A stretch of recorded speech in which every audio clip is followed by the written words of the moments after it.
Today's video was sponsored by Swifdoo PDF. ඔයා student කෙනෙක් නම් එහෙමත් නැත්නම් ටීචර් කෙනෙක් නම් ඔෆිස් එකක වැඩ කරන කෙනෙක් නම් මේ වෙද්දී අපි හැම කෙනෙක්ම PDF එක වැඩිපුර ගනුදෙනු කරනවා. ඔයාට මේ PDF සම්බන්ධ වැඩ හැම දෙයක්ම එකම තැනකින් කරගන්න පුළුවන් software එකක් තමයි මේ Swifdoo PDF කියලා කියන්නේ. ඔයාට ඔයාගේ Windows computer එකට මේ software එක ලේසියෙන්ම download කරගන්න පුළුවන්. download කරගත්තට පස්සේ මෙන්න මේ විදිහට තමයි open වෙන්නේ. ඔයාට මේක සරල interface එකක් බලා ගන්න පුළුවන්. ඔයාට මේ software එකේදී PDF file edit කරන්න පුළුවන්. ඊට පස්සේ PDF word file විදිහට convert කරන්න පුළුවන්. ඊට පස්සේ PDF image විදිහට convert කරන්න පුළුවන්. Images PDF විදිහට convert කරන්න පුළුවන්. ඒ වගේම තමයි PDF කිහිපයක් එකට එකතු කරන්න පුළුවන්. ඒ වගේම size එකෙන් වැඩි PDF තියෙනවා නම් ඒ වගේ size එක අඩු කරන්නත් පුළුවන්. ඉතින් මේ කිව්වේ සරලව මීට වඩා ගොඩක් දේවල් මේ application එක ඇතුලේ තියෙනවා. ඉතින් මම පල්ලෙහා description එකේ දාලා තියෙන link එකෙන් ගිහිල්ලා ඔයාලට මේ website එකට එන්න පුළුවන්. ඔයාලා මේ link එකෙන් ගියොත් එයාලා මට දිගටම sponsor කරයි. එහෙනම් අද වීඩියෝ එකට යමු. පළවෙනි ටිප් එක ටිකක් සරල එකක්. අපි සාමාන්‍ය Windows computer එකක් use කරද්දී මෙන්න මේ විදිහට අපි window 5ක් එක දිගට open කරගෙන වැඩ කරනවා. ඉතින් මේ විදිහට වැඩ කරද්දී අපිට එක වෙලාවක අවශ්‍ය වෙනවා මේ අවශ්‍ය කරන එක විතරක් තියාගෙන අනිත් ඒවා minimize කරලා දාන්න. ඉතින් ඔයාලට එකින් එක minimize කරන්නේ නැතුව ඔයාලට අවශ්‍ය කරන window එකේ මෙන්න මේ විදිහට උඩ හරිය click කරගෙන mouse එක මේ විදිහට දෙපැත්තට හෙල්ලුවාට පස්සේ අනිත් ඔක්කොම minimize වෙලා ගිහිලා ඒ ඔයාලට අවශ්‍ය එක විතරක් මේ විදිහට ඉතුරු වෙනවා. ඊට පස්සේ ආපහු මේ Windows ටික ගන්න ඔයාලට ආපහු click කරගෙන මේ විදිහට හොලවන්න පුළුවන්. දෙවෙනි ටිප් එක තමයි ඔයාගේ කම්පියුටර් එකේ Windows key එකයි Shift එකයි S අකුරයි මේ විදිහට එකපාර ප්‍රෙස් කරාට පස්සේ ඔයාගේ කම්පියුටර් එකේ මේ විදිහට screenshots ගහන්න පුළුවන්.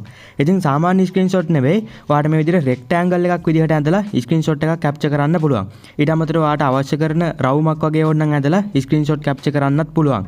එහෙමත් නැත්නම් ඔයාට ඔයා open කරගෙන තියෙන window වල screenshot ගහන්නත් පුළුවන්. ඒ වගේම සම්පූර්ණ screen එකේ screenshot ගහන්නත් පුළුවන්. ඒ වගේම තමයි ඔයා capture කරපු screenshot එක උඩ මේ විදිහට click කරාට පස්සේ ඒක ඔයාලට අවශ්‍ය කරන විදිහට edit කරගන්නත් පුළුවන්.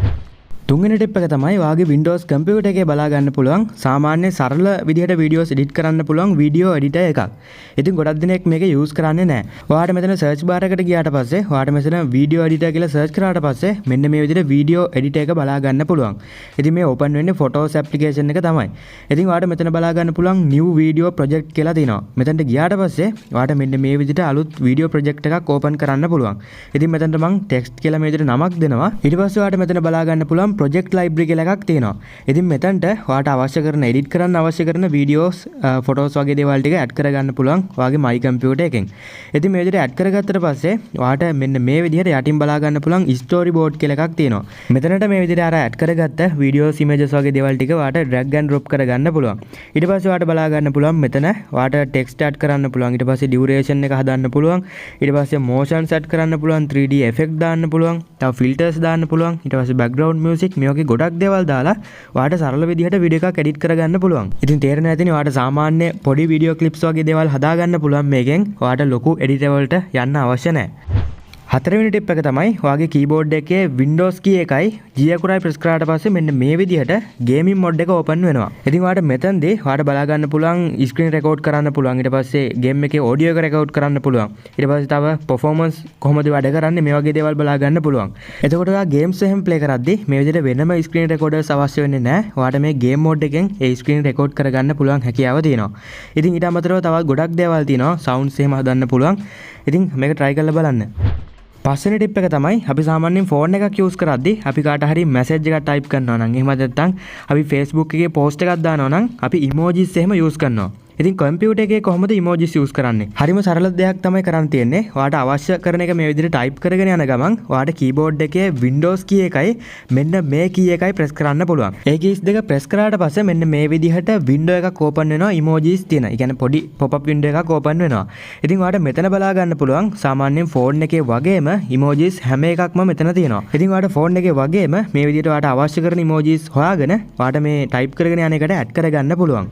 හයවෙනි ටිප් එක තමයි අපි ඉන්ටර්නෙට් එකේ හරි වෙනත් කොහේ හරි තැනක හරි තියෙන ටෙක්ස්ට් එකක් කොපි කරගන්න ඕන වුණාම අපි මේ විදිහට ඒ අවශ්‍ය කරන ටෙක්ස්ට් එක මේ විදිහට mouse එකෙන් මාක් කරගෙන control C ඔබලා මේක කොපි කරගන්නවා. අපි මේක අවශ්‍ය කරන තැනට paste කරන්නේ control V press කරලා. එතකොට දැන් මේ විදිහට එකපාරකට කොපි කරගන්න පුළුවන් එක ටෙක්ස්ට් එකක් විතරයි. ඉතින් කොහොමද ටෙක්ස්ට් කිහිපයක් එකපාර කොපි කරලා තියාගන්නේ? ඔයාට එකට කරන් තියෙන්නේ කීබෝඩ් එකේ Windows key එක සහ V අකුර ප්‍රෙස් කරන එක. එතකොට මෙන්න මේ විදිහට Clipboard එක ඕපන් වෙනවා. ඉතින් ඔයාට මෙතනට ඔයාට කොපි කරගත්ත ඒවා පින් කරගන්න පුළුවන්. ඊට පස්සේ ඔය කොපි කරගෙන තියෙන දේවල් ඔයාට කිහිපයක් මෙතන බලා ගන්න පුළුවන්. ඒ කියන්නේ රීසෙන්ට් කොපි කරගත්ත ඒවා ටික. ඉතින් ඔයාට මේ විදිහට මෙතනට අවශ්‍ය නම් මේ Clipboard එකට ඔයා කොපි කරගන්න ඒවා ටික පින් කරලා තියන්න පුළුවන්. අවශ්‍ය වෙලාවට ගන්න.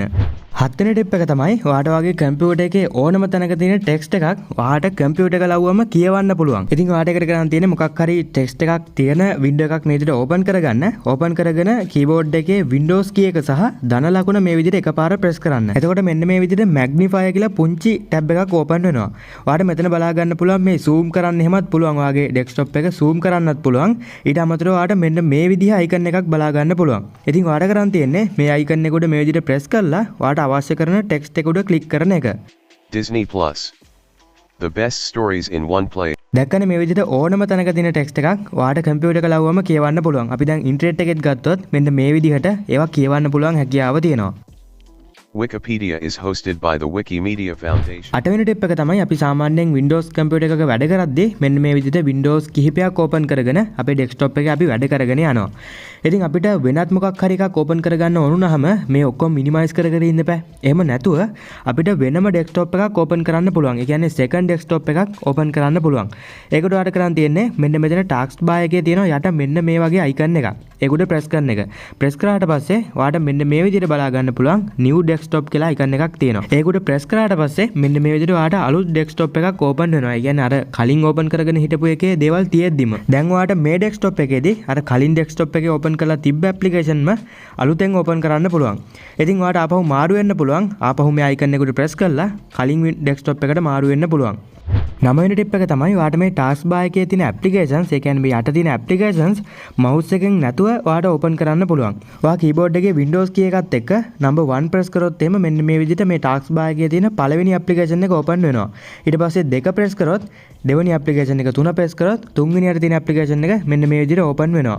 10 වෙනි ටිප් එක තමයි ඔයාගේ කම්පියුටර් එක සාමාන්‍ය විදිහට ඕෆ් කරන විදිහට නැතුව ඔයාලට ටිකක් ස්මාර්ට් විදිහට කම්පියුටර් එක ඕෆ් කරන්න පුළුවන්. ඔයාලට එකට කරන් තියෙන්නේ මේ ඩෙස්ක්ටොප් එක උඩ රයිට් ක්ලික් කරන්න. රයිට් ක්ලික් කරලා මෙතන තියෙනවා new කියලා එකක්. මේකට ගිහින් මේ ෂෝට්කට් කියන එකට යන්න. එතකොට මෙන්න මේ වගේ වින්ඩෝ එකක් ඕපන් වෙනවා. ඉතින් ඔයා මෙන්න මෙතනට මෙන්න මේ ටෙක්ස්ට් එක කොපි කරලා පේස්ට් කරන්න ඕනි. ඉතින් මම ඩිස්ක්‍රිප්ෂන් එකේ මේ ටෙක්ස්ට් එක දාලා තියන්නම්. ඉතින් කොහොම හරි මේක කොපි කරලා ඉවරලා ඔයා මෙන්න මෙතනට මේ විදිහට පේස්ට් කරගන්න. ඊට පස්සේ මෙතන යටින් තියෙනවා next කියලා එකක්. මේක උඩ ක්ලික් කරන්න. ඊට පස්සේ මෙන්න මේ විදිහට නමකුත් වැටෙනවා. ඒක බලන්නේ නැතුව මේ විදිහට finish කියන එක ඔබන්න. එතකොට ඔයාට මෙන්න මේ විදිහේ ෂෝට්කට් එකක් ඔයාගේ ඩෙස්ක්ටොප් එකේ ඇවිල්ලා තියෙනවා. ඉතින් දැන් ඔයාට කරන් තියෙන්නේ මේක උඩ මේ විදිහට ඩබල් ක්ලික් කරන එක. ඉතින් ඩබල් ක්ලික් කරාට පස්සේ ඔයාට මෙන්න මේ විදිහට ඔයාගේ ස්ක්‍රීන් එක පල්ලෙහාට අදින්න පුළුවන්. මේක පල්ලෙහාට ඇද්දාම ඔයාගේ කම්පියුටර් එක ඕෆ් වෙනවා. දැක්ක නේද? ඕෆ් වුණා. එහෙනම් හැමෝම සාමෙන් ඉන්න.